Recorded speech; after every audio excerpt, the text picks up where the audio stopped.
If you follow any sort of media outlet or any news regarding films, The Irishman should not be a new sounding movie to you. Nearly everybody in the world has talked about this film leading up to its release. It's one of the most anticipated films of the year, and it's a Martin Scorsese movie, so clearly there's going to be a lot of attention and a lot of questions about how this thing's going to turn out. And this is the story based on true events of Frank the Irishman Sheeran, who recounts his days working for Jimmy Hoffa and with Russell Buffalino, and all the things that they did, the illegal things, and everything that led up to the disappearance of Jimmy Hoffa, and Sheeran finally recounting everything that happened pretty much close to the end of his life. This is a film that I was so excited for that I didn't want to know anything about it going in. There was a true story, and yes, I do know the true story, bits of it, and I've actually been reading the book, which I got the other day, and it's a riveting read so far.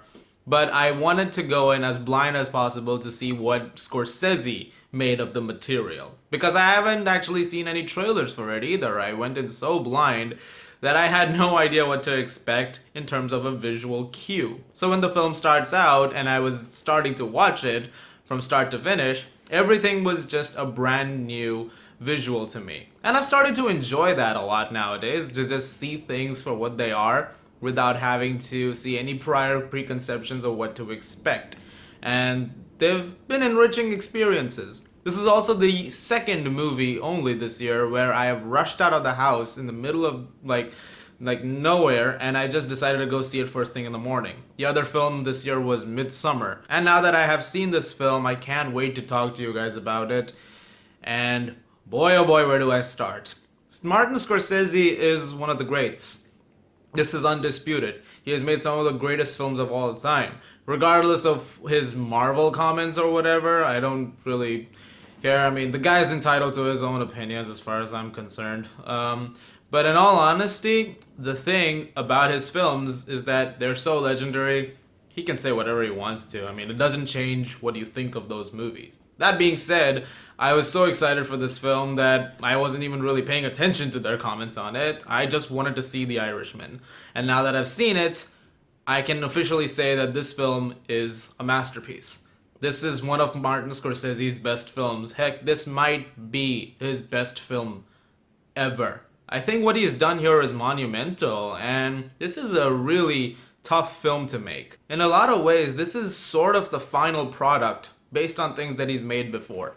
When I walked out of the film, I was on the phone with a friend of mine, and he asked me how the film was, and I said, it's kind of like Goodfellas meets Gangs of New York. That sounds pretty amazing in your head already. What he's done here is astonishing. This is a real cinematic achievement. From the direction to the production design to the amazing performances, this film is a knockout. This might actually be the best film of 2019, and I don't know, I haven't done proper rankings yet, but it's up there. This is one staggering film. And let's talk about those performances for a little bit, because holy shit, we got some great stuff. Robert De Niro, phenomenal in this movie. Magnificent performance. A lot of the film relies on him having a lot of screen time, and he's on screen for about 95% of the film. And he does a phenomenal job. Also great is Al Pacino as Jimmy Hoffa. I really liked his turn. He had some great moments of humor, as is to be expected in a Scorsese gangster drama. And I really love what they did here. They had, of course, not excusing the fact that he's still not the best guy in the world or the most stable, but they did a good job of, making the moments still a little lighthearted. Again, that's a Scorsese touch, and that will always remain. But the real surprise, which I was so happy about, is Joe Pesci. And that's a name you've not heard in a long time. I already know that. It's really his biggest role in 20-something years now, and he is amazing. It's so good to see him in a film again, and every time he was on screen, the film just lit up for me, because it was just great to see Joe Pesci in a film like this again. And he does a fantastic job. Magnificent. Best Supporting Actor worthy. Again, I really hope that happens. This film's gonna get some nominations. I already know that. I just hope it's the right nominations. Let's talk about that writing and direction for a little bit. What Scorsese has done here, like I said, is astonishing. It's absolutely marvelous. This is one of the more complex crime dramas that I've ever seen. And I mean that in a very good way. There's a lot of moving parts in this movie. There's a lot of things that happen and a lot of things that need to be paid attention to. And it involves spanning a lot of years. You go through a lot of different times in these three men's lives. They're younger, they're older, and so you have to take into consideration everything that's happened. There's also some de-aging done on the actors, which was flawless, but I'll talk more about that in a second.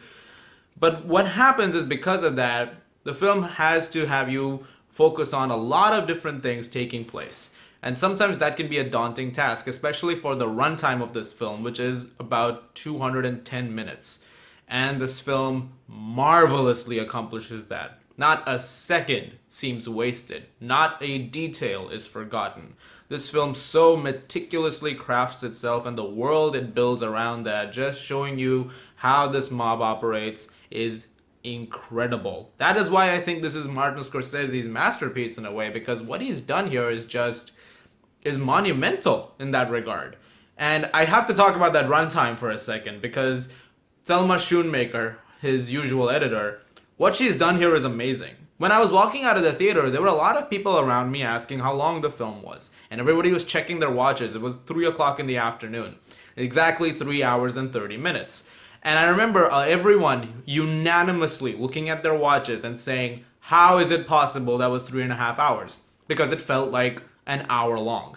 And they're absolutely right. This film feels like a snap. It just happens. And by the time it's done, you're like, wow, we were in here for 3.5 hours? If we count previews, that's about 4 hours. That's insane. And that is just the power of editing. I mean, this is the good editing. This is how you perfectly edit a film. Thelma Schoonmaker, you are a genius. Keep editing movies as long as you live. I mean, Jesus Christ. Let's talk about the de-aging stuff for a little bit. Boy, have we come a long way in that. These actors, when they're younger, look great. They look exactly as they would at that age. It's marvelous. It's flawless stuff. And the production design, the way they've built around certain sets and everything, I have to say, that's another magnificent achievement. This film has really not held back. Of course, I should address the elephant in the room. This is a Netflix movie. So Netflix has really helped, reshape their whole movie catalog recently. The 2 films I've reviewed recently, including this one, are Netflix films. So is Marriage Story. That's amazing. What they're doing now is great. I hope they make more films like this, because this is really going to skyrocket things. Also, on a completely different note and not affecting the film at all, I hope this film is released on Blu-ray. And I hope it's on 4K, because this is a gorgeous film. Cinematography is off the charts. Amazing. Even the music choices. For a Scorsese film, you already know. It sounds great. The music choices are phenomenal. And once again, they're edited into the sequences perfectly, playing exactly at the right moments and never being overbearing, but they become a separate character in their own regard. Again, as is the case with every Scorsese movie. Of course, the exceptions, there are a few of them. Silence is one of them. That was a great film too, and I thought that was probably one of the nicest things that Scorsese has ever made.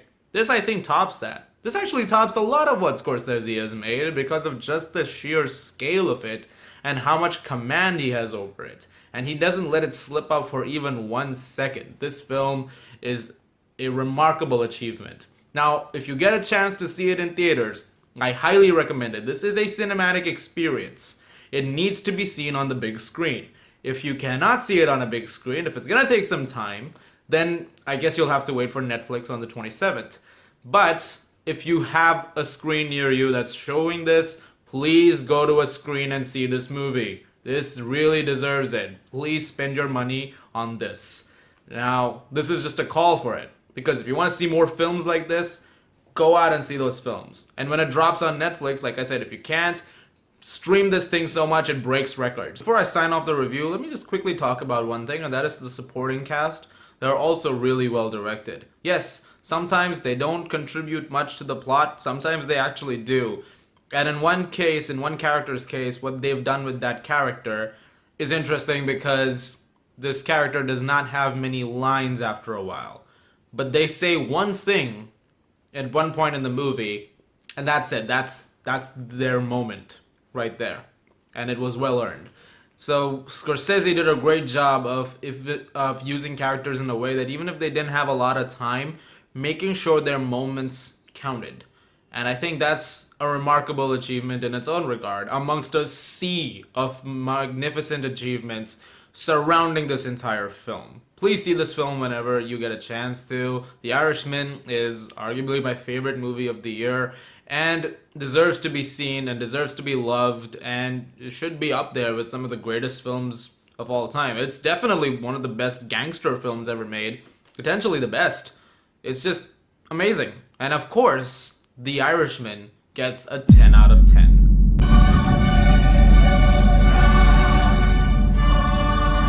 Thank you very much for watching, guys. Look forward to more reviews very soon. Award season is upon us, so there's going to be tons of reviews coming your way. On Tuesday, there's going to be a review of Waves, or at least I'll try. It's the latest A24 film, and that should be fun. As always, if you like this, please do subscribe, and I'll see you guys at the movies.